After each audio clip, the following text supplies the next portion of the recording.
Girdhar hospital में अस्तित्व child development centre का हो गया है शुरुआत। आइए हम आपको ले चलते हैं डॉक्टर अतुल गिरधर से रूबरू कराएंगे बात, जो शिशु विशेषज्ञ हैं, जिन्होंने ये नया सेंटर खोला है और बच्चों को अब और उनके जो पेरेंट्स हैं उनको इधर उधर जाने की जरूरत नहीं पड़ेगी। आइए हम आपकी बात कराते हैं डॉक्टर अतुल गिरधर जी से, जिनको 20 साल से भी ज़्यादा का अनुभव है। आइए।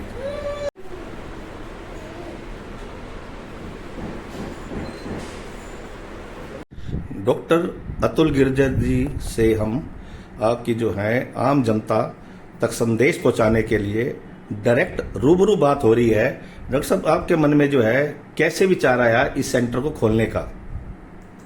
देखिए, ऐसे है, एक अनुमान के हिसाब से करीब करीब 12 से 16%, मतलब आप ये मानिए कि 100 में से 15 बच्चे ऐसे होते हैं जिनको या तो विकास में, जिसको हम डेवलपमेंट कहते हैं, या बिहेवियर में, जिसको हम व्यवहार कहते हैं, कुछ ना कुछ दिक्कत मिलती है।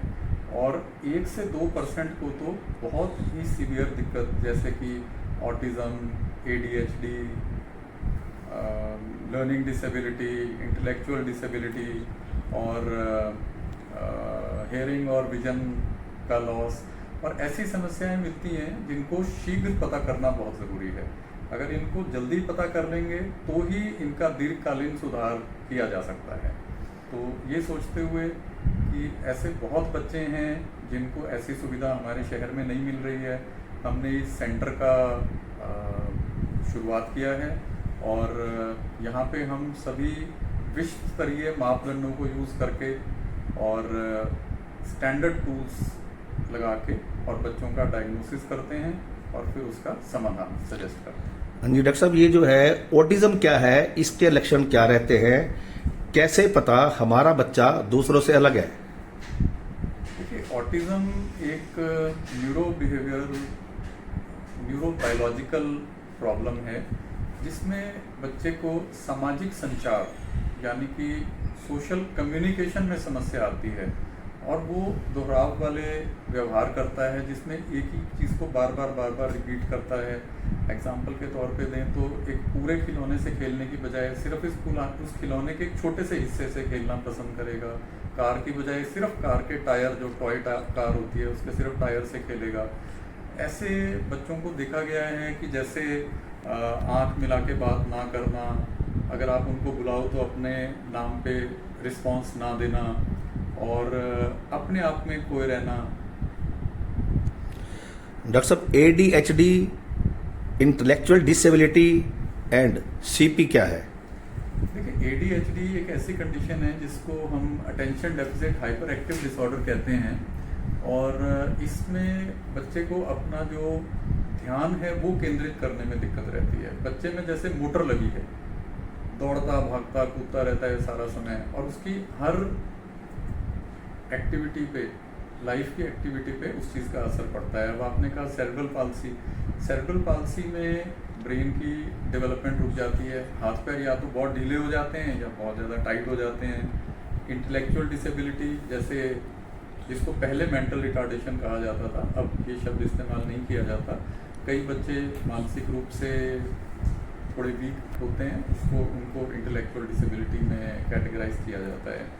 और हमारी बहुत सारी हिंदी फिल्मों ने भी इन चीज़ों को उजागर किया। जैसे ऑटिज्म, अगर मैं कुछ कहूँ तो थोड़े दिन पहले एक पिक्चर आई थी माय नेम इज़ खान, हम सब ने बहुत पसंद करी थी। बर्फी में प्रियंका चोपड़ा का जो किरदार था वो एक ऑटिस्टिक लड़की का किरदार था। और इसके अलावा एक बहुत ही फेमस मूवी थी कोई मिल गया, उसमें भी ऑटिज्म के पेशेंट पे केंद्रित किया गया था।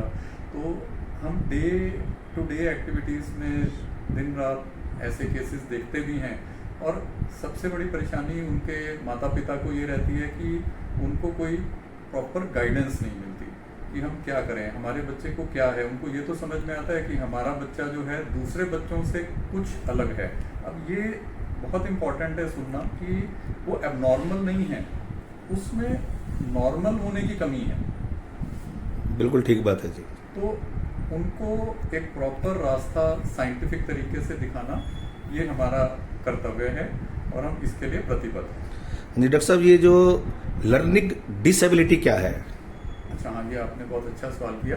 मैं अपने जो श्रोता हैं उनको याद कराऊं, एक 2007 में पिक्चर आई थी तारे ज़मीन पर, उसमें जो ईशान का किरदार था, अगर आप अच्छे से याद करें तो उस बच्चे को कितना संघर्ष करना पड़ रहा था। उसके माता पिता, उसके अध्यापक, उसके मित्रगण उसको समझ नहीं पा रहे थे कि उसको क्या है। फिर एक टीचर ने उसको आइडेंटिफाई किया कि उस बच्चे को लर्निंग डिसेबिलिटी है। वो अदरवाइज बहुत ही इंटेलिजेंट बच्चा था। तो ये एग्जाम्पल है लर्निंग डिसेबिलिटी का। तो लर्निंग डिसेबिलिटी में वो बच्चे आते हैं जिनको डिसलेक्सिया, डिसग्राफिया और डिसकैल्कुलिया होता है। अब डिसलेक्सिया क्या है? डिसलेक्सिया है कि बच्चे को पढ़ने में अक्षमता होती है।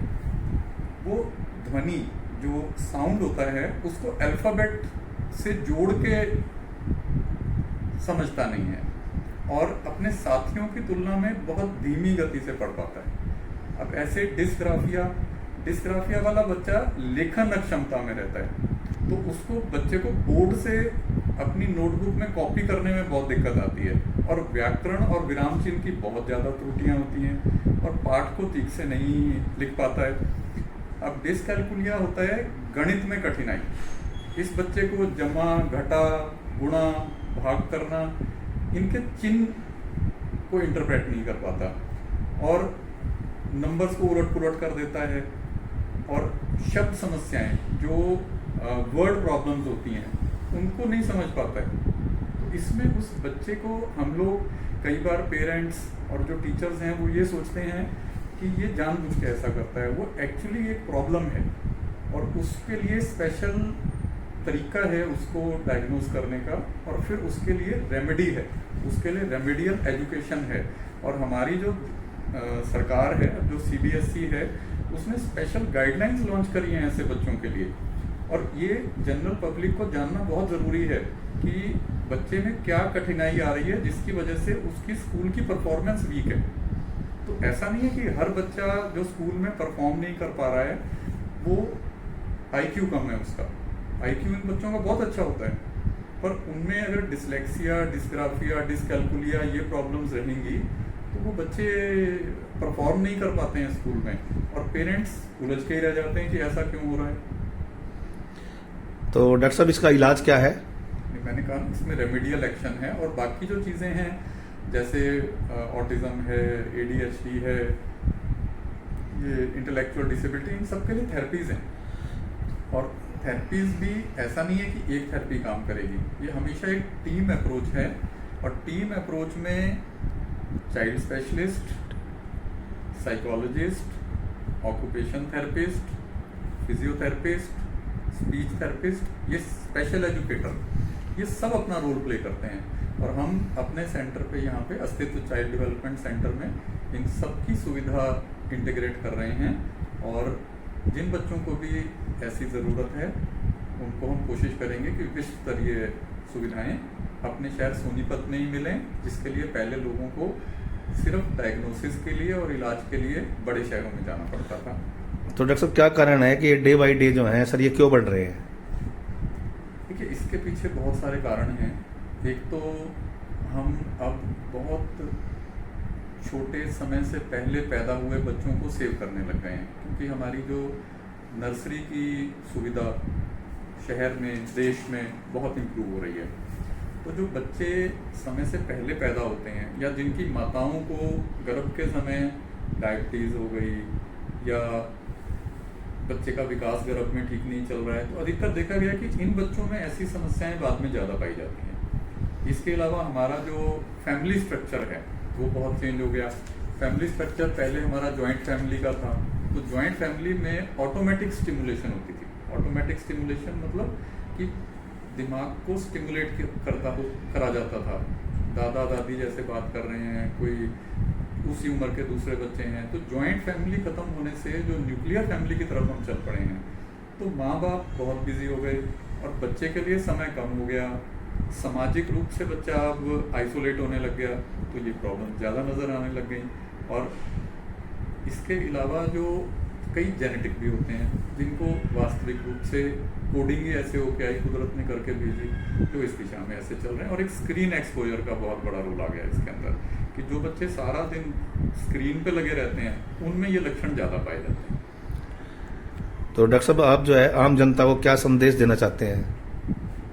हम यही आपके माध्यम से संदेश देना चाहते हैं कि एक तो स्क्रीन टाइम बच्चों का बिल्कुल कम करें, उनके साथ ज़्यादा से ज़्यादा बात करें, उनके साथ ज़्यादा से ज़्यादा खेलें, उनका मानसिक शारीरिक विकास अच्छा रहेगा। और यदि आपको कोई भी ऐसी परेशानी लगती है जिसमें आपको ये लगता है कि आपका बच्चा दूसरे बच्चों के अलावा अपनी उम्र के दूसरे बच्चों से कुछ हटके आप फील करते हैं, तो उसको जल्दी से दिखाइए, क्योंकि 5 साल से पहले जो इंटरवेंशन करी जाती है उसके रिजल्ट्स जो हैं बहुत अच्छे आते हैं। 5 साल अगर हमने निकाल दिए शुरू के और उसके बाद हम उसको लेके चले तो उस केस में रिजल्ट्स काफ़ी डिफ़िकल्टी से अचीव करे जाते हैं। हम ये नहीं कहते कि इन सब चीज़ों का पूरा 100% निवारण है, पर शुरू में जितनी मदद शुरू कर दी जाएगी उतना बच्चे की परफॉर्मेंस और रिजल्ट बहुत अच्छे रहते हैं।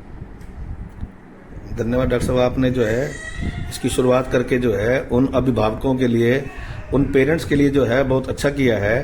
कई बार उनको सही गाइडेंस ना मिलने के कारण वो इधर उधर भटकते रहते हैं, लेकिन जो है खन्ना कॉलोनी में जो गिरधर हॉस्पिटल है, इन्होंने एक ये नई शुरुआत की है। 20 साल से अधिक का इनका एक्सपीरियंस है। कृपया करके जो इस तरह के जो पेरेंट्स हैं वो इधर उधर ना भटकें और डॉक्टर साहब के पास आकर अपने बच्चे का इलाज कराएं और अपने बच्चे का भविष्य बनाएं। सोनीपत से राजेश हसीजा की रिपोर्ट।